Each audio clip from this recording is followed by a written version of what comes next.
Basically, there are two types of property rights violation with regards to money. One is theft and the other is devaluation or monetary fragility. So it is the responsibility of the modern government to restrict either type of these violations, whether it is a theft or it is devaluation. Although this report focuses only on the second issue, that is devaluation, that money loses its value. If that is the case, then money is not stable and money is not sound. So, money is an asset which can only be issued by the government. So, government has monopoly power over issuing money. Although some forms of money can be issued by commercial banks, they can also create money. But now, for the time being, I'm talking about only government-issued money. So government has the monopoly over printing money or issuing money. Now, why do people hold money? Because it is used in economic transactions. They hold money in anticipation that it will pay their liabilities, and they will convert this money into goods and services of their own choice. Now, what is the commitment of government to sound money or maintaining sound value of money? Unfortunately, the commitment to sound money of the government is time inconsistent, because initially government issues money, but once people hold that money, there is an incentive for government to devalue it because it directly affects government's debt. So that's why there is always an incentive for government to devalue money. However, this devaluation of money deprives private sector of their property, making them feel insecure, and their economic freedom is compromised, and holding money becomes the least preferred choice. In this situation, people look for other assets, for example, foreign exchange, gold, stock market, treasury bonds, treasury bills, or different commercial bank accounts. So people start looking for other assets. In this case, there is lack of confidence on government-issued money. This was exactly the case in 2023. So in this situation, besides hurting economic freedom of individuals, this situation hurts economic growth because it hurts smooth functioning of market economy. So it is the government's responsibility to safeguard the value of its own issued money. Now, what does this report do with this issue? This report is on the sound money, which is one pillar of economic freedom index. And this report is basically a step towards gauging how committed our government is to fulfilling its responsibility of maintaining sound money. This step has been done, this issue has been dealt with in two steps. In the first step, the value of money is measured, and it is measured that how money lost its value over a period of 5 decades. That is from 1974 to 2023. So this is basic data set which is used in this report. And then in the second step, an investigation has been carried out to determine which government policy is responsible for the current state of value of money. So basically it is regarding two steps. The third step is regarding Fraser Institute's methodology that I don't want to discuss here, because that is just a criticism or a critical evaluation of that methodology, and there are some suggestions to improve that methodology in the report. Now, to put my discussion in perspective, let me briefly discuss Fraser Institute's Economic Freedom Index, which has already been introduced by Ms. Dr. Ali Salman, that it has 5 pillars. And on the basis of that, a rating of 10 is assigned to different countries.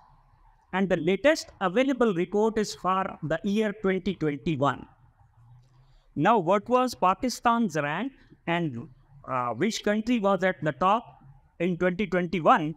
So Singapore ranked first in 2021 report with a score of 8.56 out of 10, whereas Pakistan ranks 123rd out of 165 countries with a score of 5.98.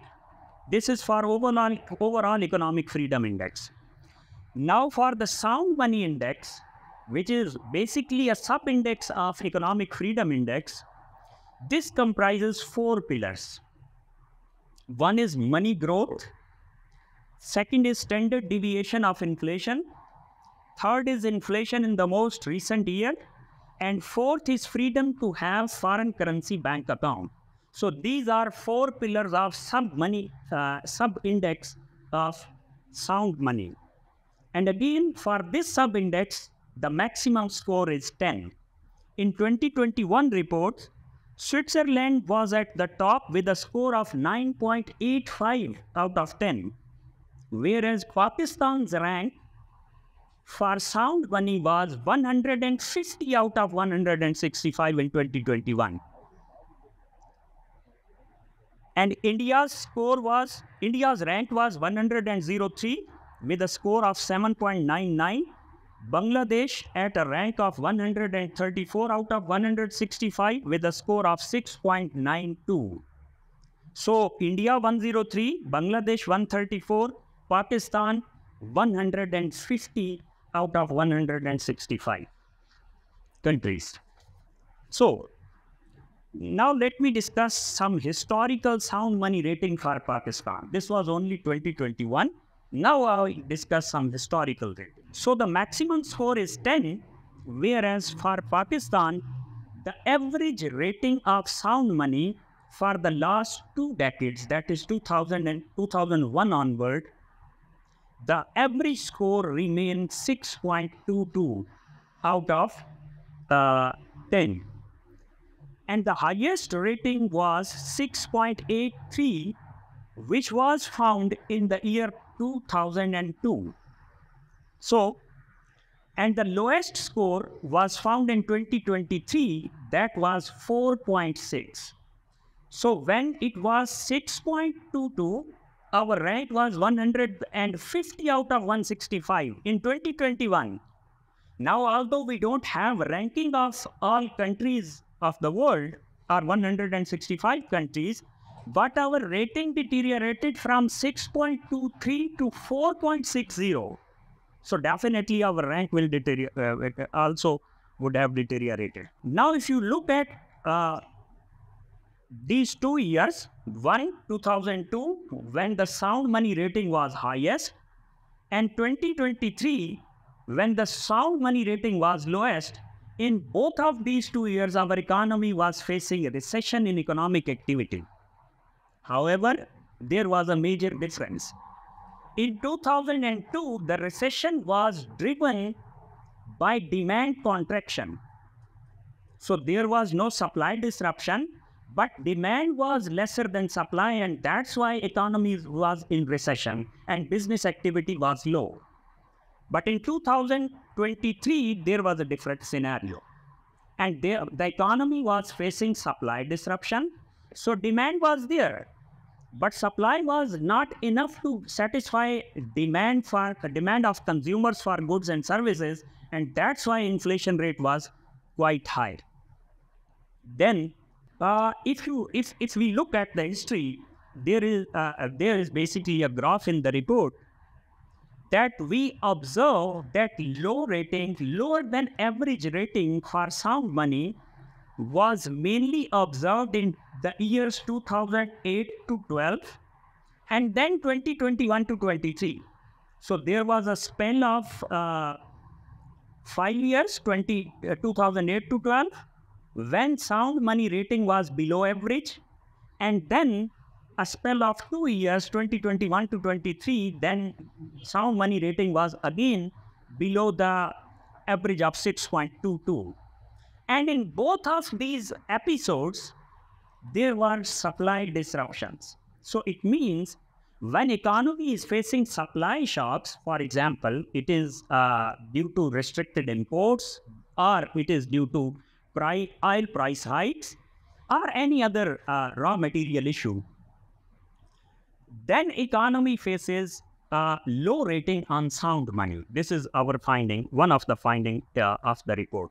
Now, let me discuss some details of sound money. This was only on the basis of sound money index developed by Fraser Institute. So now let me discuss some issues. So some general issues regarding solidity of the money. Money performs three functions. It is used as a medium of exchange. Now in a current or modern world, we purchase everything with the help of money, may it be cash or it is a plastic money, but every transaction is done with the help of money. So in that case, money is used as medium of exchange. Similarly, when we save our resources for future, then there are different modes of saving. For example, real estate is a mode of saving. Gold is a mode of saving. Similarly, money is also a mode of saving. So economists consider money as store of value. And the third function which money performs is the unit of account. So I will discuss all three functions with regard to Pakistan's economy. I started my analysis from 1974. That is, the analysis is based on 5 decades data, 1974 to 2023. The consumer price index value was 3 in 1974. So it means, in simple words, I can say that a person with 3 rupees in pocket in 1974 could purchase CPI basket with 1 unit of every item. But what happened in 2023? The cost of the CPI basket, consumer price index basket, so it is basically a typical consumer's basket. So the price of consumer basket increased and the value of money went down by 1/70th. So it means in 2023, a person having 3 rupees in pocket can purchase only 1.5% of the CPI basket, which could have been purchased with 3 rupees in 1974.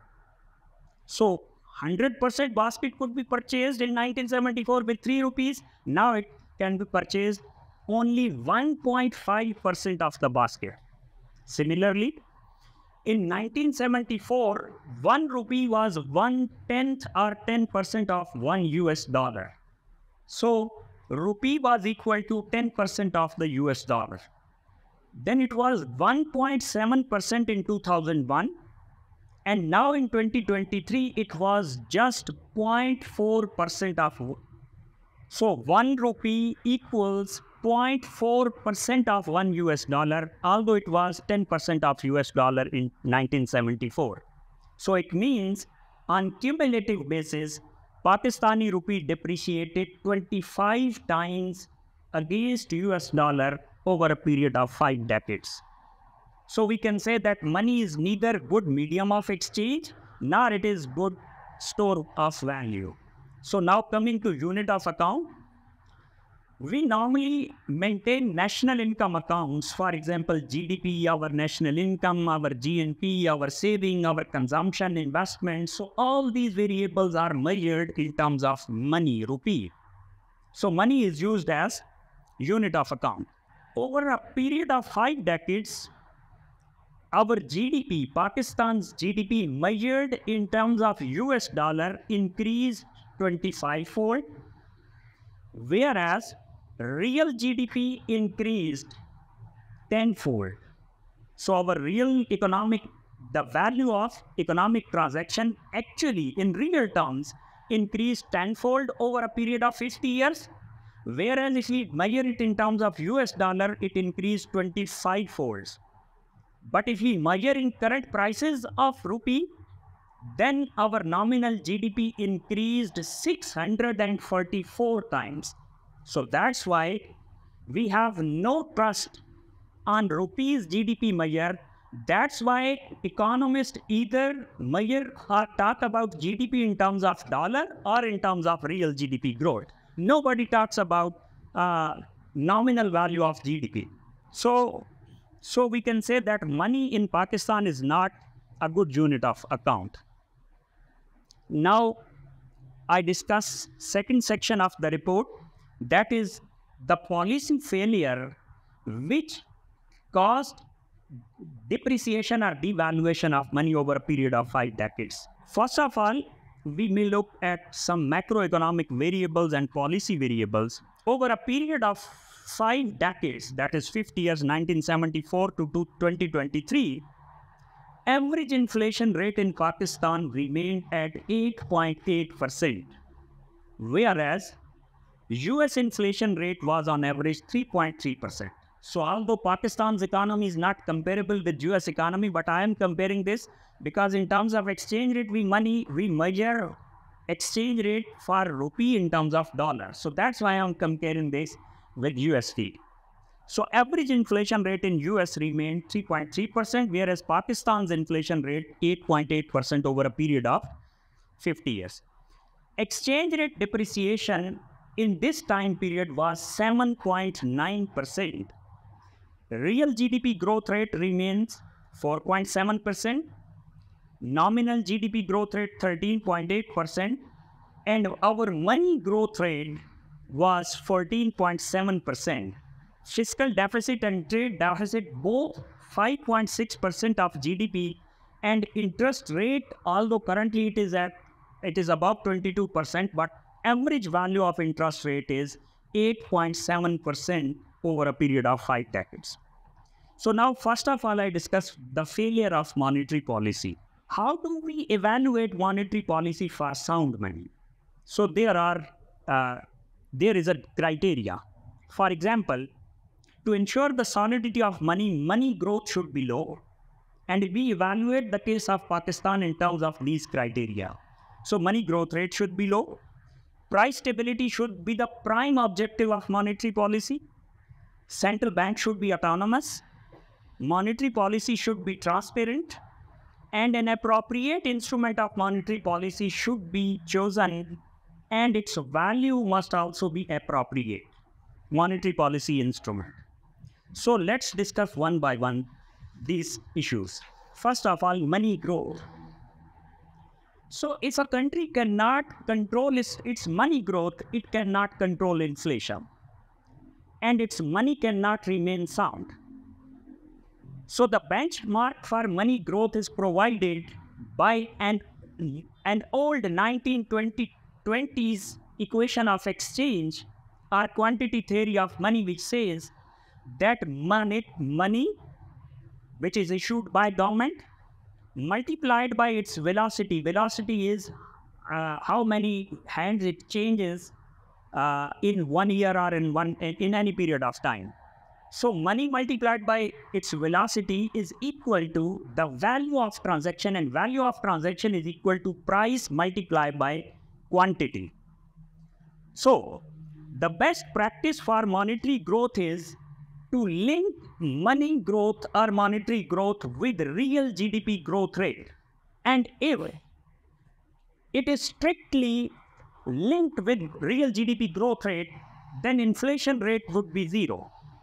But as none of the central bank in the world prefer 0 inflation rate, so most of the central banks, even in the developed world, which have a relatively better control on inflation, they prefer to target inflation rate at 2 to 3%. So the best strategy is to keep money growth rate slightly above real GDP growth rate. Now look at the figures. Our real GDP increased 10 times over a period of 5 decades, and our nominal GDP increased by a factor of 644. So real GDP increased only 10 times, whereas when we multiply this GDP or transactions with their price, then the nominal GDP increased 644-fold. So ideal case is to link money with real GDP growth rate, and the least preferred one is to keep money growth rate equal to nominal GDP growth rate. But what happened in Pakistan, that although real GDP increased 10 times, nominal GDP increased 644 times, our money expanded by more than 1,000 times over a period of 5 decades. So that was the driving force behind inflation in Pakistan, and that's why money didn't remain sound here. So in 2023, our money stock, total money stock in the country was measured at 31.5 trillion rupees. But if we have linked it with the real GDP growth rate, it would have been only 23 trillion. Sorry, to 23 trillion if we linked it with the nominal GDP growth rate. And if we linked it with the real GDP growth rate, then value would be only 2.4 trillion instead of 31 trillion. So that's why our money is not sound. Now, what are the causes behind this monetary expansion? The fundamental reason in Pakistan for this excess monetary growth has been fiscal deficit, which is not sustainable. Our fiscal deficit remained 5.6%, even though our FRDL Act states that government cannot increase its fiscal deficit beyond 3.5% of GDP, whereas our average fiscal deficit to GDP ratio remained 5.6%. If you look at the reserve money, which is basically called money of the central bank, or money issued by the central bank. Overall money includes central bank's money as well as commercial bank's money. So if we just look at the central bank's money, then 70% of the reserve money in the last 15 years was occupied by net government borrowing from central bank. So 70% of the money was issued because of borrowing from the government. Secondly, fiscal policy is not the only policy which is to be blamed for this monetary expansion. Monetary policy was also expansionary. For example, we can say that monetary policy could not control monetary growth because central bank was not autonomous. But in 2022, in January 2022, we made our State Bank of Pakistan autonomous. But still, there is monetary expansion of 14% in 2023. So fiscal policy alone cannot be blamed for higher monetary expansion. Now, looking at the price stability, whether price stability is the prime objective in Pakistan or not, it was not before 2022. But in the amendment of the State Bank Act, which took place in 2022, now central bank has a prime objective of price stability, which means maintaining lower inflation, and lower inflation means maintaining sound value of money. About the autonomy, historically, State Bank was not autonomous, and its autonomy was compromised by fiscal actions. So that's why money was not controlled. But now our Central Bank Act, Amended Act, clearly states that there is functional and institutional autonomy of State Bank of Pakistan. So if Central Bank is autonomous, then why State Bank of Pakistan was failed to control inflation and maintain sound money in Pakistan? Even after 2022, after January 2022, the main issue is with the wrong choice of instrument. The instrument of State Bank of Pakistan is policy rate. And policy rate is set by Monetary Policy Committee. Now the problem is that most of the businesses at small and medium level, they don't borrow from commercial banks, rather they borrow from informal channels. So that's why keeping interest rate at higher rate, and secondly, government is main borrower from the commercial banks. So in this case, keeping interest rate at a higher level can only add to the fiscal deficit because there is higher debt servicing. So it cannot. Higher interest rate, although it works in the developed world where financial markets are quite stable, they are properly functioning, and they lend to even small businesses and of course large businesses as well. But in a country like Pakistan, maintaining higher interest rate just adds to the government's debt servicing. Similarly, fiscal policy is responsible for that. And finally, the exchange rate policy. We accumulated our debt, and there are two components of that. One is domestic and the other is external. So we accumulated our domestic debt because of central bank's higher interest rate, which is policy rate currently, which is 22%. And secondly, we have huge external debt. Why? Because we always tried to solve the problem of external account with restricted trade and overvalued exchange rate. So we don't want to let exchange rate determine on the basis of market forces. And to solve the problem of external account, we always try to restrict international trade. So this was a wrong policy choice. Whereas the appropriate policy is to open the border and allow exchange rate to be determined by the market forces. So historically, our exchange rate remained overvalued. That contributed to our trade deficit. And due to that trade deficit, we have to borrow from external sources. And that was the reason of accumulation of our external debt. So now coming to very brief policy suggestions. First of all, we have to be we have to change the optimal mix of monetary and fiscal policies. If central bank keeps on setting interest rate at higher rate, and fiscal borrowing and at the other end, fiscal branch of the government cannot stop borrowing and spending, then in that case, these two policies, Eric Leeper is a renowned economist. In Eric Leeper's terminology, here monetary policy and fiscal policy both are active, and one of these policies has to be passive for sustainable equilibrium. So either we should cut interest rate or we should restrict fiscal branch of the government to borrow less. Secondly, we have an act of parliament which is Fiscal Responsibility and Debt Limitation Act. That is there, but government doesn't honor this act. So there should be an accountability mechanism in place which restricts government to comply with this FRDL Act. And finally, there should be another act of parliament regarding the value of exchange rate. Government should not have any power to overvalue exchange rate and keep it at a level beyond what market determines. Thank you. It's an excellent thesis, and I think very timely one, which is coming out as commentary on what is happening to Pakistan's macroeconomic situation. Now, I would request Nadia to please come here and share her thoughts. When I looked at the post by Prime, Sound Money book launch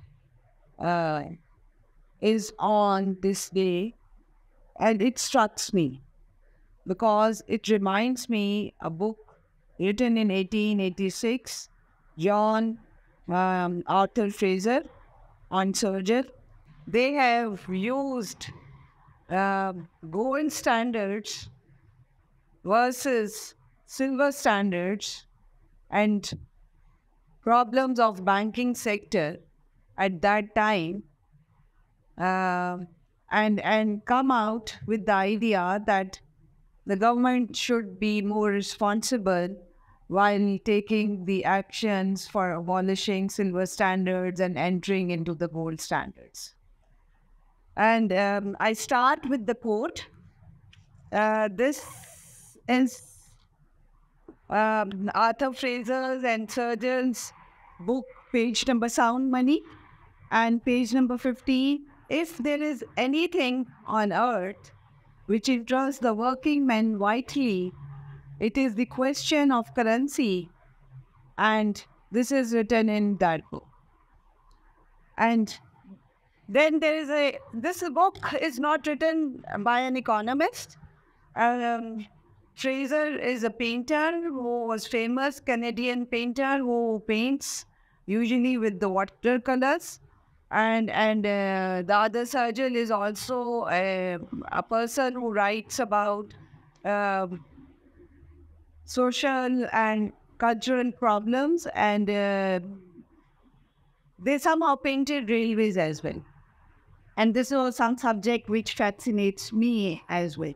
So this is something I started reading the book, and in this fiction and statistics been used quite competently, and these been not challenged everywhere. And there was a character, Mr. Quine, and Mr. Quine is arguing that we should have gold standards by abolishing silver standards, because mining are not there, and then we don't have this much profitability to have gold, silver coins. So Mr. Quine is talking about, and the more there is of any commodity on the market, the cheaper it becomes. This supply and demand thing, we always say that more is the merrier, and if there is more supply, it would reduce the price and increases the value, and so on and so forth. And there is somebody who says, I added to that, provided demand does not equal to supply. And now this report, I congratulate Wasim Saab for writing this timely report and presenting important numbers in front of you. And the report says, Wasim Saab's quotation, the system was adopted as a complement of the ideology of free market individualism. It further writes, it refers to price stability guaranteed by low positive inflation rate. This concept of sound money aligns with paper money, bank checks, electronic money, and is consistent with modern central bank practices in most countries. So now I put the things in perspective. Can paper money bring stability? And the analogy between gold and silver and other commodities must be there. That what is the comparison between the gold and silver and other commodities prices? If wages can't buy more and the work which we are doing is not buying enough, then it is a point of concern for all of us. When Richard Nixon abolished gold standards in 1971, there was an important debate, what money can buy. Increase in property prices and population results into deterioration in economic welfare. And if we see Pakistan's monetary policy, and Wasim Saab has discussed about the choice of instrument, it's the interest rate selection or the policy rate which is considered as a reason for not having an effective monetary policy. The other culprit may be money in circulation. Roughly speaking, 30% cash, idle cash, which is not in the banking system, currency in circulation. And I'll share some numbers. If you look at the numbers, we have almost 31 trillion total M2. I'm not talking about growth, at which rate it is increasing. It is actually the M2, 31.5 trillion M2 is being recorded as of I am talking to you. It's the number issued by the State Bank latest monetary policy statement. And out of it, 22 trillion are held with the private banks and the public bank, and 9 trillion is currency in circulation. So this is idle money. And again, I quote from the book of the Fraser, and they answered this dilemma quite eloquently. We don't need more currency. If that would improve business, it would have improved it in France. That the discussion with the Mr. Coin and the person there, they say we don't need more money. If it increases business, it would have in France. So Wasim Sahab rightly mentioned that why inflation rate is 30% or so in Pakistan in April last year, even as I'm talking to you, it is 23%. So if 30% inflation rate in Pakistan, why not it is in America? Why not it is some other countries? So we don't need something like more currency. We need that what this currency can buy. If with the same wage, my currency can buy half or less than half in a year's time, so it is a concern for all of us. Another important indicator, Wasim Sahab, which you can see, is the per capita currency circulation. Can you imagine what was the per capita GDP in 1980-81 in Pakistan? It is, if you take the IMF data, as Wasim Sahab saying that we should take the data in the dollars down, so am I. I'm consulting with the IMF website. So it is something like around $500 in 1980, Pakistan's per capita GDP. And what was the currency in circulation at that time? Currency in circulation at that time was 412. And if you look at the per capita currency in circulation in today's time, it's today, it's 2024, and the Pakistan's GDP, what is the GDP in dollars term? It is $1,047 almost, $1,500, roughly speaking, $1,500. What was the currency in circulation today? So if we look at the currency in circulation, that is 38,930. So you see, we have more currency in circulation than the capacity to produce goods and services. If you see at the rankings of this report, I must say the ranking only improved once when we have opened up capital account. It was in 1992 or after 1980 when we embraced through the neoliberal policies. After that, the report also highlighted that we have capital account which is almost zero. So foreign currency accounts are zero, but it is again a caution is there that do we really need to have foreign currency account when we are not allowing outflow and we only allow inflows of the foreign currency? So this is another point which one should ponder. If you look at the sound money index, you have seen that Pakistan is 6.30, as Wasim Sahab is mentioning, 6.37, and it is the 150th rank. And you know which country is on the 5th number? Costa Rica. Other is Thailand, Japan, and Jordan. So for me, economic freedom based or calculated on the fiat money or the fake currency, which has an inherent problem, one should take with the caution. If the last part of the report I'm not discussing the methodology part and the thing. The last is the suggestion of the report in the 7th section is the solidity of money.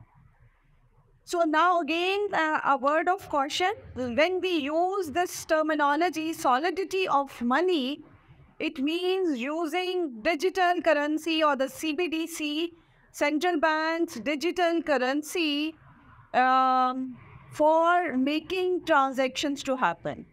It has all its pros and cons, although the report has not explicitly discussed about the digitization of the currencies. But when you talk about solid money to solidity, this is again a big question mark.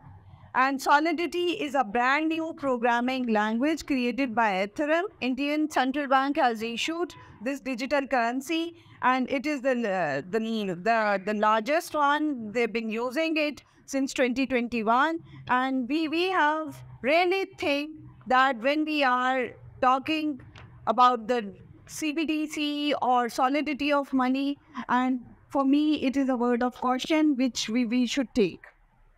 And lastly, I am mentioning a quote which my late husband has published in a newspaper article in 2018, and he quoted Oscar Wilde and the problem of exchange rate and the currency basket and using dollarization in a country like Pakistan for where we have importing more from China nowadays. China is emerging as the largest creditor. So he said the use of yuan will have to increase as China is all set to become our biggest creditor as well.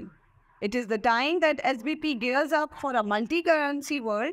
As for the professor, here is advice from Oscar Wilde. Cicely, you will read your political economy in my absence. The chapter on the fall of the rupee you may omit. It is somewhat too sensational. Even these metallic problems have their own melodramatic side. Miss Prism and the importance of being earnest. Thank you very much. This is one of my recommendations, that you cannot improve fiscal and monetary policy mix without coordination. So we have abundant fiscal and monetary policy coordination board, but that is very much required in the current scenario. I already mentioned that if State Bank keep on increasing interest rate to control inflation, whereas fiscal expenditures are more or less inelastic, that are not totally inelastic. The debt servicing part is inelastic, or you can say the charged expenditure is inelastic, but voted expenditure can be cut. So for example, government can reduce expenditure in number of ways. जैसे बहुत सारे हैं कि 18th amendment में कुछ चीज़ें हमने provinces को दे दी, but still ministries at the federal level are there. तो इस तरह के कई इश्यूज हो सकते हैं. तो कुछ पार्ट उसका इलास्टिक है, तो अगर उस पार्ट को भी कट करे. लेकिन अगर फिर दूसरी बात है कि अगर स्टेट बैंक अपने इस इंस्ट्रूमेंट को एंकर करे और फिजिकल साइड से आप कहें कि आपके एक्सपेंडिचर्स इन इलास्टिक हैं, then our debt will increase further. फिर हम इस डेट को कभी काबू नहीं कर सकेंगे. So there is a need to improve physical and monetary policy coordination. And secondly, जो आपने एक्सटर्नल अकाउंट का कहा, एक्सटर्नल अकाउंट पे देखिए बहुत सारे इश्यूज़ हैं. जो बिजनेस साइड से लोग बैठे हैं वो मेरे से बहुत ज़्यादा इंसाइट है उनकी बेहतर. लेकिन देखिए, मैंने पहले भी मेंशन किया कि we always try to solve external account issues with the help of trade restriction. आप देख लें, अभी हमने 2022 के एंड पे अगस्त और सितंबर 2022 में हमने बैन किया इंपोर्ट्स. रिजल्ट क्या हुआ कि अफ़गानिस्तान के कस्टम ड्यूटीज़ और रेवेन्यूज़ बढ़ गए और पाकिस्तान के रेवेन्यूज़ कम हो गए. अब इस पर एक पूरी रिपोर्ट है कि ये कैसे हुआ. सो जब भी आप अपना ट्रेड को गलत तरीके से उसका प्रॉब्लम सॉल्व करने की कोशिश करेंगे तो उसकी वजह से आपको हमेशा प्रॉब्लम. तो सिंपल सोल्यूशन क्या है? If you want to restrict import, let exchange rate determine the money. अगर आपका एक्सचेंज रेट, अगर हमारी कौम इंपोर्ट करना चाहती है और उसकी वजह से हमारा डेफिसिट है और उसकी वजह से एक्सचेंज रेट डिप्रिसिएट होता है, तो exchange rate depreciation will itself limit imports. और आपकी हाँ, ये कई लोग कहते हैं कि जी पाकिस्तान, ये एक मिथ है कि पाकिस्तान में जो है वो कई दफ़ा करेंसी डिप्रिसिएट हुई. ये एक थेरी है कि करेंसी डिप्रिसिएशन से जो है वो एक्सपोर्ट्स बढ़ती हैं और इंपोर्ट्स कम होती हैं. पाकिस्तान में ऐसा होता नहीं है. वो इसलिए नहीं होता कि हम पाकिस्तान में 6 महीने से ज़्यादा एक्सचेंज रेट को मार्केट पे रखते नहीं हैं. इंडस्ट्री 6 महीने में डेवलप नहीं होती. ये एक कल्चर है, ये एक ओवर टाइम चीज़ें डेवलप होती हैं। हमने ओवर टाइम अपने ट्रेडेबल सेक्टर को डिस्करेज किया है और हमने हमेशा इंपोर्ट्स को इनकरेज किया है इनडायरेक्टली। सर, जो आपका ये क्वेश्चन है कि इतना बड़ी डिप्रिसिएशन के बाद भी मैं कह रहा हूँ एक्सचेंज रेट या करेंसी हमारी ओवर, इशू ये है कि पाकिस्तान में ओवर टाइम करेंसी हमारी most of the time over valued रही, लेकिन 2023 में करेक्शंस हुई और ये रिपोर्ट में मेंशन है कि 2023 में हमारी करेंसी जिस लेवल पे पहुंच गई, this is the level determined by market equilibrium. तो इस वक्त हमारी करेंसी ओवर वैल्यूड नहीं है। इवन पॉलिसी सजेशंस में भी मैंने मेंशन किया कि इस वक्त हमारी करेंसी ओवर वैल्यूड नहीं है। तो अगर हैंसफोर्थ हम अभी भी इसके ऊपर कमिट कर जाएं कि हम कभी भी करेंसी को आर्टिफिशियली ओवर वैल्यू नहीं रखेंगे। एक्चुअली करेंसी को कभी भी ओवर वैल्यू रखा ही नहीं जा सकता। मैं अक्सर जगह पे एक एग्जांपल देता हूँ कि ये प्रेशर कुकर है, आप इसका वेट बंद नहीं कर सकते, इकोनॉमी प्रेशर कुकर की तरह है। तो बेसिकली जो आपकी रियल बिजनेसेस में हो रहा होता है उसका फाइनल आउटकम एक्सचेंज रेट में होता है। तो अगर आप उसको दबाने की कोशिश करेंगे तो इट विल बर्स्ट, और वो बर्स्ट होता रहा ओवर टाइम। 2008 में हुआ, फिर दोबारा 2023 में हुआ। तो इस वक्त करेंसी ओवर वैल्यूड नहीं है। कहते हैं कि कोऑर्डिनेशन होनी चाहिए, मतलब मैं भी इकोनॉमिस्ट नहीं, प्रैक्टिस कोऑर्डिनेशन होनी चाहिए फिस्कल और मॉनेटरी पॉलिसी के दरमियान। लेकिन इसका मतलब ये तो नहीं है कि आप इंडायरेक्टली यही कह रहे हैं कि फिर स्टेट बैंक को फुली इंडिपेंडेंट नहीं होना चाहिए, ठीक है? इसका मतलब तो फिर वही बात। ठीक है, देखिए मैंने 2007 में PhD की और मेरा थीसिस बेसिकली मॉनेटरी इश्यूज और सेंट्रल बैंक इंडिपेंडेंस पे है। मैं सेंट्रल बैंक इंडिपेंडेंस का हामी हूँ, बल्कि हर इंस्टीट्यूशन के इंडिपेंडेंस का हामी हूँ। पॉइंट ये है कि कोऑर्डिनेशन का, देखिए लिटरेचर में कोऑर्डिनेशन का वर्ड दो मीनिंग में यूज हुआ है, you have rightly pointed out. एक जगह मॉनेटरी इकोनॉमिक्स के लिटरेचर में कोऑर्डिनेशन का मतलब लिया जाता है लैक ऑफ इंडिपेंडेंस। जाहिर है जब कोऑर्डिनेशन होगी तो फिर कंप्लीट ऑटोनॉमी हो नहीं सकते, लेकिन मेरा यहाँ पे कोऑर्डिनेशन का मीनिंग डिफरेंट है, and that is in terms of choice of instrument. कि कोऑर्डिनेशन का मतलब ये है कि आपकी पॉलिसीज़ में एक कोहेरेंस नज़र आनी चाहिए, कि आपकी बहुत एक, देखिए हम हैं एक ही कश्ती में, मॉनेटरी पॉलिसी भी फिस्कल पॉलिसी भी। अब ये दोनों साइड्स यूँ नहीं कर सकती कि हमें, मसलन सेंट्रल बैंक जब भी इंटरेस्ट रेट बढ़ाता है तो उसका कहना ये है कि according to amended act our mandate is to stabilise prices only. लेकिन पॉइंट ये है कि अगर आपकी इकानॉमी में एक्सचेंज रेट का इशू है, आपकी इकानॉमी में ट्रेड के इशूज़ हैं, आपकी इकानॉमी में economic activity, transaction, growth, prosperity के इशूज़ हैं, और सेंट्रल बैंक के इंटरेस्ट रेट बढ़ाने से मेनली जो इंक्रीज़ है वो आपकी डेट सर्विसिंग पे जाता है। क्योंकि हमारी, अगर आप इस वक्त भी प्राइवेट सेक्टर क्रेडिट या ओवरऑल क्रेडिट क्रिएशन देख लें तो हमारा प्राइवेट सेक्टर क्रेडिट 1/4 भी शायद ना हो, और जो हमारा मेनली क्रेडिट जाता है वो चूँकि ज़्यादातर जा रहा है गवर्नमेंट को। तो सेंट्रल बैंक अगर अपनी आइसोलेशन में, विदाउट नोइंग द फैक्ट कि आपका बर्डन किस चीज़ पे पड़ रहा है, जस्ट पॉलिसी रेट इंक्रीज करने से इंटरेस्ट रेट, इन्फ्लेशन रेट को कंट्रोल करने को करेगा, that will not be an optimal solution. और मेरा पॉइंट अकाउंटेबिलिटी पे भी है कि देखिए सेंट्रल बैंकर को अकाउंटेबल ठहराएं, क्योंकि आप उन्होंने ऑटोनोमस किया है और फिर भी आपका जो है वो inflation rate historic high level पे है। तो central bank must be held accountable for not controlling inflation.